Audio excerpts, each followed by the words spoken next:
옛날 어느 깊은 산골 고을에 동수와 명수라는 두 장사꾼이 살고 있었습니다. 동수는 정직함을 목숨보다 귀하게 여기는 뚝심 있는 사내였습니다. 매일같이 무거운 짐을 등에 지고 가파른 고갯길을 넘어다니며 집신과 소금을 팔았죠. 단돈 한 푼의 이익을 더 남기기보다는 손님과의 신용을 먼저 생각했습니다. 물건에 아주 작은 흠집이라도 발견되면 제사를 깎는 한이 있어도 값을 깎아주거나 새 것으로 바꾸어 주었습니다. 그러니 그의 주머니는 늘 가벼웠지만 마음만은 언제나 가을 하늘처럼 맑고 부유했습니다. 반면 같은 고을의 명수는 화려한 말솜씨로 사람의 눈과 귀를 홀리는 야바위꾼이었습니다. 썩어가는 과일에 달콤한 꿀물을 발라 신선한 것처럼 속여 팔고 무게를 교묘하게 속인 저울을 사용해 순진한 백성들의 주머니를 사정없이 털어냈습니다. 명수의 장사 철학은 단 하나였습니다. 장사꾼이 정직하면 굶어 죽는 법이야. 속는 놈이 바보지. 속이는 놈이 무슨 죄란 말이냐. 명수는 남을 속여 모은 부정한 돈으로 고을에서 가장 큰 귀갓집을 짓고 매일 밤 비단옷을 휘감은 제 기생들과 호화로운 술판을 벌였습니다. 그러던 어느 해 겨울 온 나라의 뼈를 깎는 듯한 지독한 한파가 들이닥쳤습니다. 폭설이 허리까지 쌓여 한 치 앞도 보이지 않던 칠흑 같은 밤, 동수는 장사를 마치고 얼어붙은 고갯길을 간신히 내려오고 있었습니다. 매서운 눈보라를 헤치며 가던 동수의 발끝에 무언가 툭 걸렸습니다. 살펴보니 이마에 하얀 뿔이 달린 기이한 형상의 눈 도깨비가 눈더미에 파묻혀 얼어 죽어가고 있는 게 아니겠습니까? 동수는 망설이지 않았습니다. 제 몸을 녹이려고 아껴두었던 마지막 장작을 꺼내 불을 피우고 자신이 입고 있던 낡은 소미불을 도깨비에게 덮어주었습니다. 그리고 품에 꼭 안아 체온으로 녹여온 따뜻한 보리차를 입에 흘려 넣어주며 밤새도록 그 괴상한 도깨비를 정성껏 간호했습니다. 새벽녘이 되자 마침내 도깨비가 스르륵 눈을 떴습니다. 도깨비는 제 몸에 덮인 이불과 동수의 얼어터진 손을 보더니 은혜를 갚겠다며 품에서 은은한 푸른 빛을 내뿜는 낡은 등불 하나를 건넸습니다. 착한 인간이여, 이 등불의 이름은 천안등이다. 이 등불을 켜고 길을 걸으면 밤이든 짙은 안개 속이든 상관없이 남들은 보지 못하는 가장 귀한 보물이 숨겨진 길을 훤히 비추어줄 것이다. 단 명심해라. 이 등불은 오직 정직한 발걸음에만 보물을 보여준다. 만약 타인의 불행을 바라는 사악한 마음으로 이 등불을 들면 등불은 보물 대신 끔찍한 재앙의 길을 비출 것이다. 집으로 돌아온 동수는 도깨비의 말대로 깊은 밤에 등불을 켜고 산으로 향했습니다. 그러자 푸른 불빛이 한적한 숲을 사이를 비추었고 그 불빛이 멈춘 자리를 파보니 커다란 산삼과 값비싼 약초들이 무더기로 쏟아져 나왔습니다. 동수는 크게 기뻐했지만 욕심을 부리지 않았습니다. 딱 어머니의 약값과 밀린 빚을 갚을 만큼만 취한 뒤 등불을 안방 깊숙한 곳에 꼭꼭 숨겨 보관했습니다. 동수가 빚을 갚고 소박하지만 번듯한 집을 얻자 이웃에 살던 명수의 눈꼴이 시려오기 시작했습니다. 명수는 매일 밤 동수의 집 담장 너머를 훔쳐보며 이를 갈았습니다.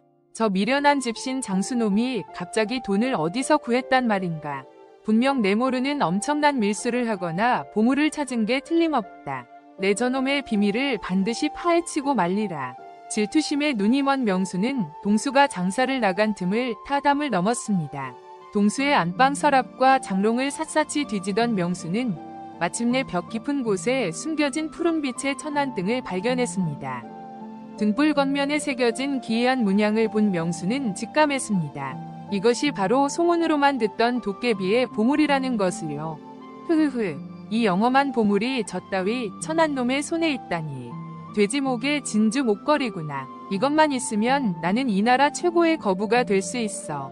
명수는 등불을 품에 숨겨 제 저택으로 달아났습니다. 뒤늦게 등불이 사라진 것을 안동수가 명수를 찾아가 무릎을 꿇고 눈물로 애원했습니다. 명수야, 제발 부탁이네. 그 등불은 도깨비의 저주가 서린 물건이야. 마음이 바르지 못한 자가 들면 큰 화를 당한다고 했네. 제발 돌려주게. 하지만 욕심에 눈이 먼 명수는 동수의 얼굴에 침을 뱉으며 하인들을 시켜 그를 가차없이 매질하여 쫓아냈습니다. 그날 밤 명수는 고을에서 가장 험하고 가파르기로 소문난 악귀골 골짜기로 향했습니다. 그곳은 평소 황금이 묻혀있다는 소문이 돌았지만 지형이 칼날처럼 험하고 안개가 짙어 수많은 신만이들이 목숨을 잃은 죽음의 땅이었습니다. 명수는 천안등에 불을 붙였습니다. 어디 훤히 비추어 보아라. 내게 이 세상의 모든 황금과 주옥이 묻힌 곳을 인도하거라. 명수의 외침과 함께 천안등이 번쩍이며 전보다 훨씬 더 강렬하고 눈부신 황금빛 불빛을 뿜어내기 시작했습니다. 안개가 자욱했던 악귀골의 험한 바위 절벽들이 등불의 빛을 받자마자 거짓말처럼 넓고 평탄한 가마길처럼 변해 눈앞에 펼쳐졌습니다. 심지어 길바닥에는 굴러다니는 돌멩이 대신 황금 덩어리들이 수두룩하게 깔려 빛나고 있었습니다. 황금이다. 진짜 황금이야. 다 내 거야. 명수는 미친 듯이 웃으며 황금을 자루에 담았습니다. 걸음을 옮길 때마다 등불은 더 깊은 동굴 안쪽을 비추었고 그 안에는 아예 황금으로 만들어진 거대한 궁궐 같은 석실이 자리 잡고 있었습니다.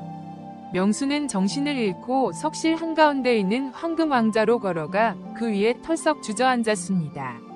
다음 날 새벽, 동수의 신고를 받은 관아의 사또와 포졸들이 명수를 잡기 위해 악귀골로 향했습니다. 마침내 명수가 들어갔던 동굴 입구에 도착한 포졸들이 횃불을 밝히며 안으로 진입했습니다. 그리고 동굴 가장 깊은 곳에 도달한 순간 사또와 포졸들은 핏기가 싹 가신 얼굴로 비명을 지르며 제자리에 얼어붙고 말았습니다. 동굴 안에는 황금 궁궐도 황금 왕자도 없었습니다. 그곳은 수백 마리의 거대한 독사와 진해 그리고 살을 파먹는 굶주린 독충들이 가득 찬 끔찍한 지옥 구덩이였습니다. 그리고 그 구덩이 한가운데 명수가 온몸에 독사들이 칭칭 감긴 채 살이 썩어 들어가며 비명을 지르고 있었습니다. 명수의 눈에 보였던 평탄한 가마길은 사실 발을 한 번만 잘못 디디면 떨어져 죽는 절벽이었고 그가 주워 담았던 황금들은 독충들의 알과 썩은 빗장뼈였습니다. 명수는 등불이 보여준 달콤한 황금 환각에 취해 제 몸이 독사에게 물려 뼈가 부서지는 순간까지도 자신이 대부자가 되었다고 믿으며 스스로 지옥 구덩이로 걸어 들어간 것이었습니다. 명수야, 정신 차리게. 제발 그 등불을 버려. 동수가 울부짖었지만 명수는 이미 환각의 늪에 깊이 빠져 친구의 목소리조차 듣지 못했습니다. 명수는 결국 마지막 순간까지 썩은 해골을 황금이라 안아들고 황홀하게 웃으며 구덩이 속에서 비참하게 숨을 거두었습니다. 명수의 비참한 죽음을 본 사또와 포졸들이 혀를 차며 동굴을 빠져나갔습니다. 동수는 바닥에 떨어진 천안등을 주워 들었습니다. 사또는 동수를 가엾게 여기며 말했습니다. 정직한 동수야, 탐욕에 눈이 멀어 내 등불을 훔치고 목숨을 잃은 명수의 업보니 너무 슬퍼 말 거라. 그 저주받은 도깨비 등불은 속히 인적 없는 강물에 던져버리거라. 예, 사또 대감, 그리하도록 하겠습니다. 모두가 떠나고 동굴 안에는 오직 동수 혼자만 남게 되었습니다. 슬픈 눈물로 친구의 죽음을 애도하던 동수의 얼굴에서 순간 눈물이 싹 사라졌습니다. 그리고 그의 입꼬리가 기괴하게 위로 올라가기 시작했습니다. 동수는 품 안에서 무언가를 꺼냈습니다. 그것은 하얀색 천과 붉게 물들인 나무 토막, 그리고 밤새도록 명수의 눈을 멀게 했던 기이한 환각성 약초 가루였습니다. 진실은 이랬습니다. 눈도깨비 같은 것은 처음부터 존재하지 않았습니다. 평소 정직한 척 살아왔던 동수는 사실 명수보다 훨씬 더 치밀하고 무서운 사내였습니다.